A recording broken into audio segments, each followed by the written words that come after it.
আবু বকর কই, ওমর কই, আল্লাহর মোহাব্বতে মাল দিয়া দাও। ওমর দৌড়ায়, আজকে বেশি মাল দান করব, নবীর মোহাব্বতের দোয়াটা পেয়ে যাব।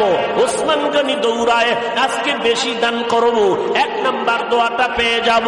ওমর দৌড়ায়, হযরত আলী দৌড়ায়, মাল দিয়া নবীর সামনে হাজির। আল্লাহর নবী হিসাব চাইলেন, ও ওমর কি পরিমাণ দান করলেন? বলে আমার সম্পদের অর্ধেক আমি দান করে দিলাম। ওসমান আপনি কি দিলেন? এই পরিমাণ দিলাম। হযরত আলীকে বললেন কি দান করলেন? এই পরিমাণ দান করলাম। নবী শেষবারে বলেন, আবু বকর আপনি কি দিলেন? আবু বকর চোখের পানি ছেড়ে কান্না করে, নবী আমার টাকা পয়সা সম্পদ নাই, হালকা পাতলা যা ছিল আমি ঘরের মধ্যে বসিয়া ঝাড়ু দিয়া দিয়া সব আমি আপনার দরবারে হাদিয়া পেশ করলাম। এখন আমার ঘরে কোনো মাল নাই, আমার আছে এখন আমার আল্লাহ আর আমার মদিনার নবী ছাড়া আমার কেউ নাই। নবী আশ্চর্য হয়ে গেলে, এত ত্যাগ এত কোরবানি কি একটা মানুষ মানুষের জন্য করতে পারে, দিনের জন্য? আল্লাহর নবী চিন্তায় পড়ে গেলেন, চুপচাপ চিন্তা করতেছেন। আবু বকর পেরেশান হয়ে গেলেন, এদিকে ওমরের মাথা নত হয়ে গেল। 1 নাম্বার হতে পারলাম না। আবু বকরের যদিও মাল নাই, কোরবানির বেলায় কোনো দুর্বলতা নাই, আমি 1 নাম্বার হতে পারলাম না। ওসমান মাথা নত করলেন, 1 নাম্বার হতে পারলাম না। হযরত আলী চুপ হয়ে আছেন, 1 নাম্বার হতে পারলাম না। নবী চিন্তায় চুপ হয়ে আছেন। আবু বকর এই পরিমাণ অন্তর দিয়া দিল দিনের জন্য। দেরি নাই, হঠাৎ করে জিবরাইল আমিন এসে হাজির হয়ে গেলেন।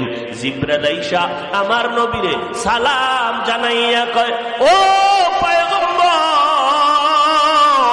আল্লাহ তাআলা প্রতিদিন আপনারে সালাম জানায়, আজকেও সালাম জানাইছেন, তবে স্পেশাল করিয়া আমার আল্লাহ আজকে নতুন ভাবে আবু বকরের সালাম দিয়েছে। या इलाही मुझसे मुझको दूर कर, ताकि देखो मुझ में तुझको एक नजर। या इलाही तू मेरा माबूद है, या इलाही तू मेरा माशूक है। জিবরাইল আমিন আমার নবীর সামনে যখন এই কথা বললেন, মায়ার নবী মুহাব্বতের আওয়াজ দিয়ে বলেন, আবু বকর ভাগ্য আপনার ভালো, কপাল আপনার খুলে গেছে। আল্লাহ তাআলা আমি মুহাম্মদের প্রতিদিন সালাম দেয়, আজকে স্পেশাল করে আল্লাহ আপনাকে সালাম জানাইছেন।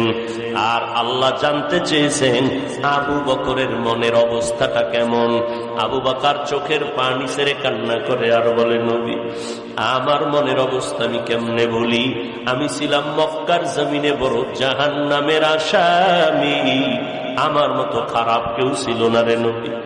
আজ আমি আপনার সোহবতে আসার পর, আপনার নেক নজরে আসার পর, আজ আমি আবু বকরের কপাল খুলে গেল। আমার আল্লাহ আমাকে সালাম পাঠাইছেন, কি বলবো আর আমার অন্তরের হালাত। ওই আবু বকর নামাজে দাঁড়াইয়া কান্না করেন, ও দয়ার মালিক, আমি কান্নায় বিভোর হয়ে গেলাম। ও নবী আমি কান্না কেন করলাম? জান্নাতে আল্লাহ জান্নাত আমাদের দিয়া জানমাল কিনিয়ে নিলেন। নবী বলে এটা খুশির কথা, জানমাল আল্লাহ নিয়েছেন, জান্নাত আপনাদেরকে দান করেছেন, এটা বড় খুশির খবর। এরপরও কান্নার কি আছে? আবু বকর চোখের পানি ছেড়ে বললেন, পয়গম্বর আমি তো কাপড়ের দোকান দেই, আমি একজন ব্যবসায়ী। আজকে সকালবেলা একজন লোক মহিলা আসলো আমার দোকানের মধ্যে আসিয়া, মহিলা আমার দোকান থেকে বহুদিন আগে একটা কাপড় কিনে নিয়েছিল, ওই কাপড়টা আজকে ফিরাইয়া দিয়া কয়, এই আবু বকর আমার মাল ফিরাইয়া নিয়ে আমার টাকা ফেরত দাও। আমি টাকাটা ফেরত দিতে গিয়া বললাম, আম্মা জান কাপড়টা ফেরত দিলেন এতদিন পরে কেন? মহিলা ডাক দিয়া কয়, রে আল্লাহর বান্দা, তোমার দোকানের কাপড় আমার